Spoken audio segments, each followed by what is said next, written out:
శారద, వాడున్న పరిస్థితిని మనం అర్థం చేసుకుని ఆలోచించాలి. వాడు తన అనుమానాన్ని క్లియర్ చేసుకోవడం కోసం మనల్ని ప్రశ్నించుండొచ్చు. దాన్ని నువ్వు మనసులో పెట్టుకోకు. చిన్న వయసు నుండి అనుమానం వస్తే వెంటనే అడిగేయడం వాడు అలవాటు. అప్పుడు నీకు ఎటువంటి బాధ కలగనప్పుడు ఇప్పుడు ఎందుకు కలుగుతుంది? కొంతమంది సమస్యలు వస్తే దేవుణ్ణి తలుచుకుంటారు. అదే విధంగా ఆ అమ్మాయి చెప్పేవన్నీ అబద్ధాలని తెలిసిన తర్వాత బాబు నిన్ను దేవతలా చూస్తాడు. నన్ను పెళ్లి చేసుకుని వచ్చిన తర్వాత నువ్వు ఎన్ని సమస్యలు పరిష్కరించుంటావు? దీన్ని నువ్వు పరిష్కరించలేవా? అనవసరంగా ఆలోచించొద్దు, సరేనా? నేను బయటికి వెళ్ళొస్తాను.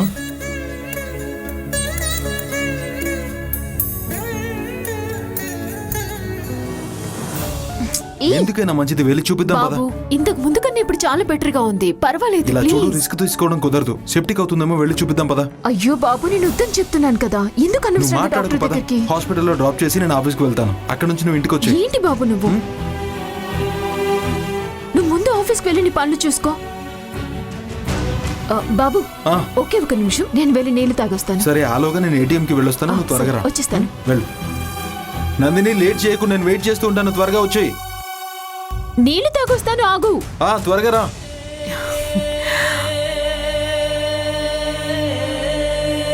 టీచర్ అమ్మా, ఇంకా మీరు స్కూల్కి బయలుదేరలేదా?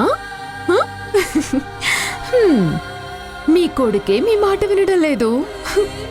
మీ దగ్గర చదువుకునే పిల్లలు మాత్రం ఎలా వింటారు కదా?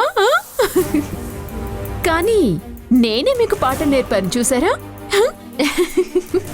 ఇక మీదట నేను వేసే లెక్కని ఖచ్చితంగా మీరెప్పటికీ కనిపెట్టే అవకాశమే ఉండదు.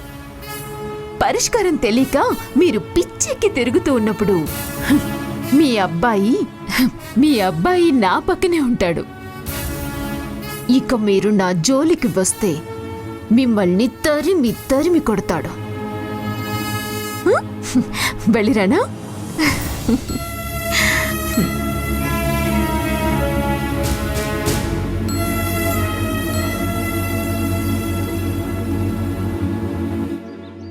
నందిని, ఏంటమ్మా ఆఫీస్కి బయలుదేరుతున్నావా?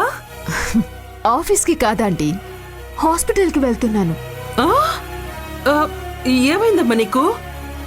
హాస్పిటల్కి వెళ్తున్నానంటున్నావు? ఒంట్లో ఏమైనా బాలేదా? ఈ ఇంట్లో ఏది సరిగా లేదు కదా. ఇంటి కోడలికి దిష్టి తీసే అత్తగారిని చూసుంటారు. వాత పెట్టే అత్తగారిని మీరెక్కడైనా చూసారా? ఇలా చూడండి, ఎలా వాత పెట్టారు చూడండి. అయ్యయ్యో, ఎంత పెద్దగా పెట్టింది. అయ్యో అయ్యో, అమ్మాయి చేతి మీద ఎలా వాత పెట్టింది? అసలు తను మనిషేనా? నిజంగానే రాక్షసి. దూది లాంటి సుకుమారమైన చేతి మీద వాత పెట్టడానికి తనకి చేతులు ఎలా వచ్చాయి? ఎవయ్యా, ఈ అన్యాయాన్ని చూసావా?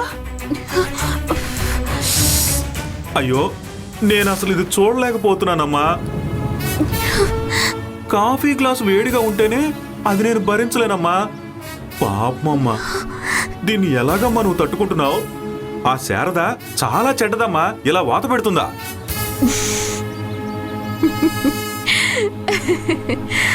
ఆంటీ, ఈ వాత పెట్టింది శారద టీచర్ కాదు, నేనే పెట్టుకున్నాను ఈ వాత. నువ్వా?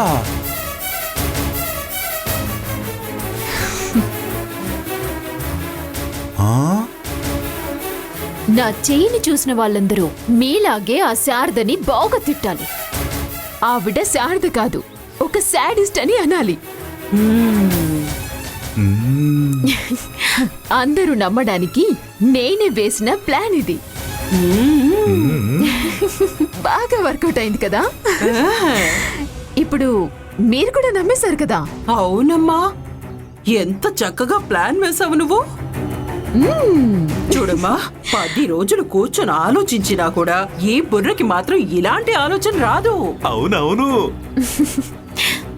ఇలా చూడు నందిని, ఆ శారదకి ఉన్న పొగరు అణచడానికి ఎవరు వస్తారో అని నేను ఎదురు చూస్తూ ఉండేదాన్ని. నేననుకున్నట్టుగానే నువ్వు వచ్చేసావు. నీకు మా ఇద్దరి సహాయం ఎప్పుడు కావాలన్నా అడగమ్మా. తన మీద పగ తీర్చుకోకుండా నువ్వు వదలొద్దు.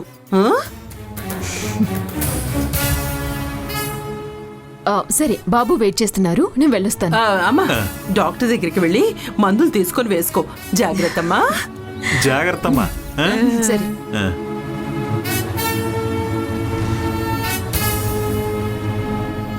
మ్మ్. తానే మనకి దొరికిన బంగారు బాతు. నందినిని అడ్డం పెట్టుకొని ఆ శారదని నిన్ను నాశనం చేస్తాను. వదినా, త్వరలోనే ఈ ఇంటి నుండి నిన్ను తరిమేస్తాను.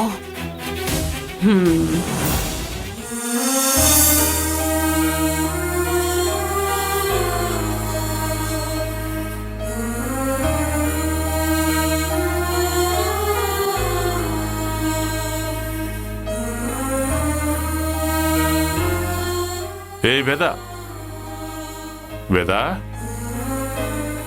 ఇక్కడేం చేస్తున్నావమ్మా? ఇలా రా, ఇలా రా. ఏంటి, ఏమైంది? హే, ఏమైంది చెప్పు. నాన్న, నాకు మనసేం బాలేదు నాన్న. ఏ? ఇప్పటికే నా వల్ల ఇంట్లో గొడవ జరిగిందని అందరూ చాలా బాధపడుతున్నారు. ఇప్పుడేమో అమ్మ వాత పెట్టిందని చెప్పి ఇంకో కొత్త సమస్య తీసుకొచ్చింది. అమ్మ అలాంటి పని చేస్తుందని ఎవరు చెప్పినా నేను నమ్మను నాన్న.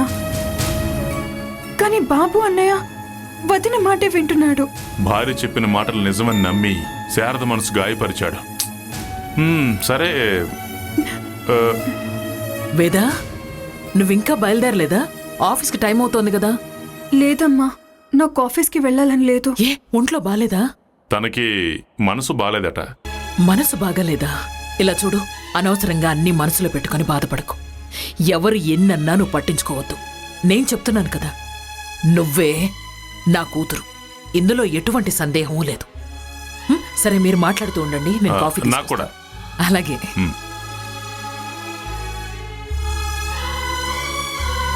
ఏంటమ్మా? నేను మీ కూతుర్ని కాదు అని అనటం నాకు చాలా బాధగా ఉంది నాన్న. ఆ మాటలు మర్చిపోలేకపోతున్నాను. ఇటువంటి మాటలు ఎన్నో తట్టుకుని మేం మీ అందరినీ పెంచామమ్మా.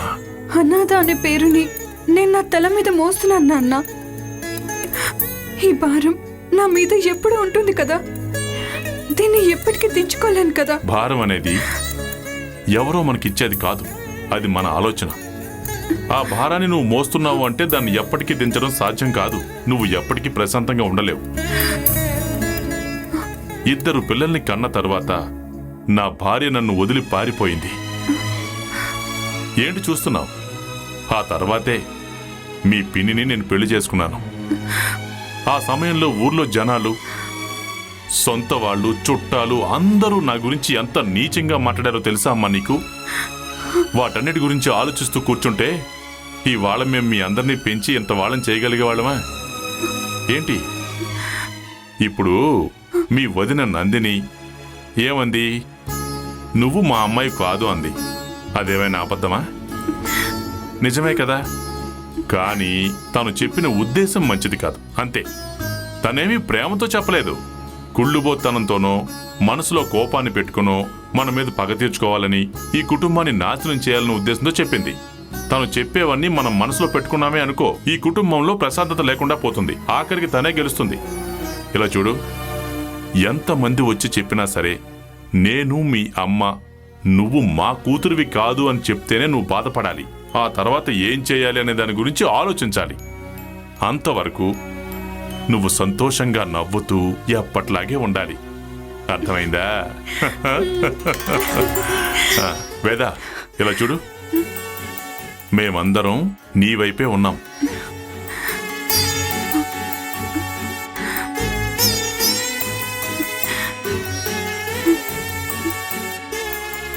ఇదిగోండి కాఫీ. ఇదిగో. ఇలా చూడు, ఇంట్లోనే కూర్చుంటే అనవసరమైన ఆలోచనలు వస్తాయి. నువ్వు ఇంతకు ముందులాగే ఆఫీస్కు వెళ్ళు. నీ కాన్సంట్రేషన్ని పని మీద పెట్టు. ఆ తర్వాత అన్ని సమస్యలు తీరిపోతాయమ్మా. ఇలా చూడు, మీ అన్నయ్య అడిగిన దానికి నీకు మాత్రమే కాదు, మీ అమ్మ కూడా చాలా బాధపడుతోంది, వేదన. కానీ అదే తలుచుకుంటూ కూర్చుంటే ఈ కుటుంబం సంతోషంగా ఉంటుందా? సరే నాన్న, ఇక మీదట నేను దేని గురించి బాధపడను. మీరే నాకు నాన్న, నువ్వే నాకు అమ్మ. అమ్మా, నేను నీ పాలు తాగి పెరిగిన బిడ్డని.